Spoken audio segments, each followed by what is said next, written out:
Hey everyone, my name's Jesus Gringo. I'm coming to you from my roof in Mexico City, and this video is titled Jennifer McCabe Contaminated Everyone's Memory. You're never supposed to let witnesses get together. Most people assume, if they're not aware of how fallible human memory is, that the only reason you'd want to separate the witnesses is so they can't get their lies straight or collude. But that's not true. Most of the time, most witnesses aren't considered suspects in any way. Yet you still have to separate the witnesses. Why is that? Memory contamination. Professor Stephen Novella did an amazing course called Your Deceptive Mind back in like maybe 2012, I'm not sure, but that's when I listened to it. And it talks about all the ways that our brains deceive us. Like people assume just at a general level, like the light comes in my eyes, the sound comes in my ears, there's no processing. My brain just translates it and I see and hear exactly what's coming in, and that's not the case. If that were the case, optical illusions, like something that's hand drawn moves on the page when you look at it, that could never happen if your brain just lets the light in and the sound in. It's constructing our reality. And so, if you let witnesses get together, their memory becomes contaminated. He makes the point in the course, and I'll link to the chapter in the description of this video so everyone can watch it for themselves. It's about a half an hour. That almost all of your childhood memories are false. You have these vivid memories that aren't true. Well, how did they get there? Basically, your parents repeated the same story over and over. Like, remember when you were a kid and that monkey charged you at the zoo? You don't actually have a memory of that. But because you heard them say it over and over and over, you now actually have a visual memory of a monkey coming at you. Even though that's not your memory, it feels exactly the same as a real memory. Not only that, he makes the point memory is not just simply like the memory is stored somewhere on your computer and you pull it up and you get to watch the video. Not even close. Every time you access a memory, you change it, you update it, you might modify things, delete things, all to fit an overall narrative that you've heard. Well, what is the overall narrative in the Karen Reed case? People have said, I heard, I hit him, I hit him, I hit him, right? But they didn't testify to it at the grand jury. Some of them testified in the first trial, they heard it twice. And now, like Nuttall, now he says he heard it 3 times, same as Kerry Roberts. I don't think Kerry Roberts or Nuttall are lying. They really believe that they heard it 3 times. But Stephen Novella, in that chapter on memory, makes the point everybody's memory degrades. Nobody's memory gets better over time. What happened was there has been so much damn publicity on this case that for 3 years they've heard over and over in the news every night or in the newspapers the phrase, I hit him, I hit him, I hit him. Some saying she said it, some saying she could have said it. But the point is, no one who didn't say it at the grand jury has a better memory now. That's completely ridiculous.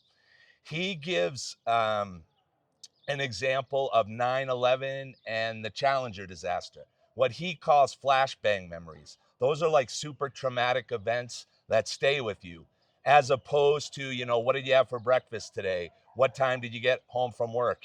Ask somebody that in a week, they have no idea. Well, with a flashbang memory, it turns out that memory degrades just as quickly and just as much as the day-to-day memory. The problem is our confidence in that memory is super high, even though most of the details are probably wrong. They were able to interview people right after the Challenger disaster. And then I think it was actually 3 years later where they got to interview them again. And they had asked him 7 questions. 3 years later, 25% of the people got 0 out of 7 questions right. And most of them, their recall was absolutely horrible. It was the same for 9/11. You don't recall new stuff after 3 years. That's absolute nonsense. Their memories did not get better. That's physically impossible. What happened was they heard for 3 years, I hit him, I hit him, I hit him. That's why, like, Nuttall looks so guilty on the stand, or even Kerry Roberts. It's because their brain is deceiving them. Your deceptive mind. They don't know. To them, that visual memory of her saying, I hit him, I hit him, I hit him, is just as clear as if they had remembered it themselves. That's the problem. So they don't know why that memory is perfectly clear. They know they're not trying to lie, but then they get caught in the discrepancies of, you never said this to the grand jury. How do you remember it now? Memory contamination. Stephen Novella does a great job about that. It's one of the reasons you're also not supposed to ask leading questions if you're like a cop or a doctor and you're trying to solve a case. He makes the point, like, if a doctor were to say to you, hey, do you have a pain in your left arm? You might actually remember a false pain because it was suggested to you. You're not supposed to do that. Same with cops. So what happened was, the minute Jennifer McCabe got together with Kerry Roberts, even if her intentions were pure, and I don't believe her, I think she's lying, I think she's covering for what they did. But let's say, for argument's sake, that her intentions were perfectly pure. She still screwed every single thing up by making a timeline. Every witness should have been interviewed separately. The police are supposed to know this, but we all know the police didn't go in the house, look for the blood evidence, even though they had John's iPhone saying he climbed stairs. That's enough for a search warrant. They didn't do anything right in this case. If they'd gone in and checked for blood, there would be no reasonable doubt. We would know for sure if he was beat up in the house or not. Well, it's the same as them not separating witnesses. And it gets worse. You had Jennifer McCabe listening in on Kerry Roberts' testimony, maybe some of the others too. That not only allows her to get her story straight, but it will also contaminate her memory. It's also the same reason she never said anything about I hit him, I hit him, I hit him in the grand jury. I think she's straight up lying now, but if you want to give her the benefit of the doubt, because she's heard it on the news and she's heard other people say it, that memory got modified by the input from others. In a normal case, you're not going to have 3 years of incessant publicity. So people are always asking, how can you explain how Nuttall and Kerry are in on the conspiracy? They're not. Their memory got simply contaminated. And you don't have to take my word for it. This is Professor Stephen Novella. This course is fairly famous. He put it out in like maybe 2011, 2012, or at least that's when I got it.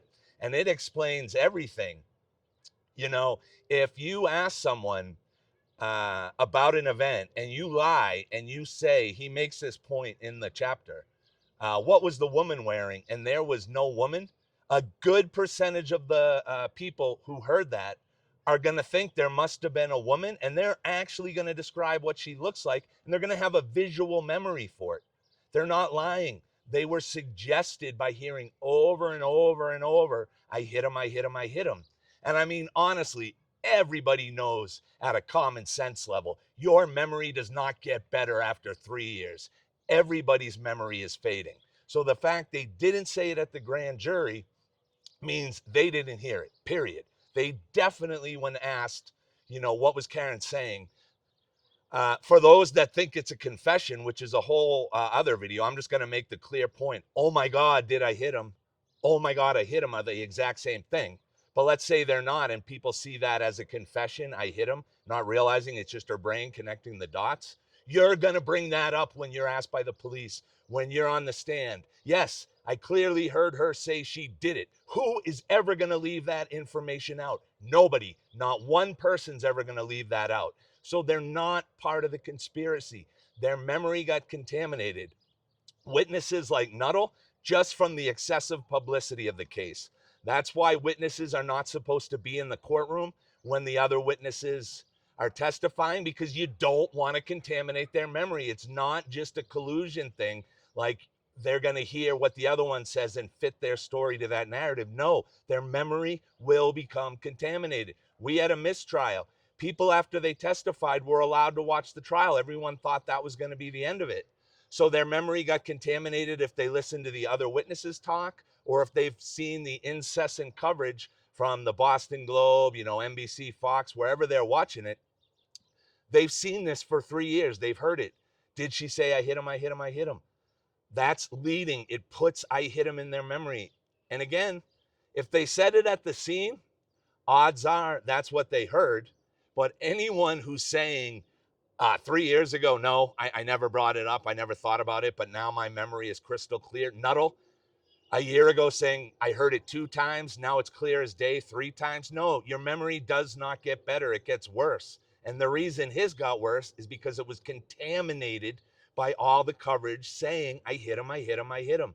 I don't expect you to trust me on this. I am going to provide the link on the archive.org. They have his course there, they have the video. I highly recommend you watch and listen to the entire course. But I think the video on memory is 33 minutes, 30 to 33 minutes. If you want to understand how bad witness testimony is and why memories that weren't there before are there now, I cannot recommend enough the course, Your Deceptive Mind by Stephen Novella. Anyway, my name's Jesus Gringo. I hope you liked the video. If you did, hit the like and subscribe buttons, and I'll see you in the next one. Thanks for watching.